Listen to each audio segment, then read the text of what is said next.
এক কাদামাটির গল্প।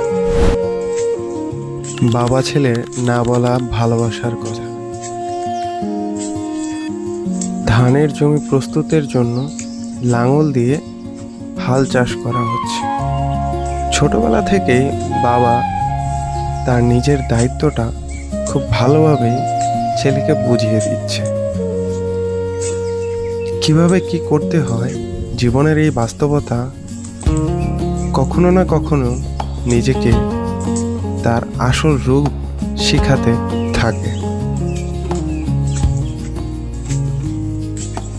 বাবা সেটা ছোট্টবেলায় তা শিখিয়ে দেয়, যাতে বড় হয়ে ছেলের কোনো প্রকারের কষ্ট যাতে না হয়। কাদামাটির এই গল্পে সবকিছুই এক অজানা ভালোবাসার কথা।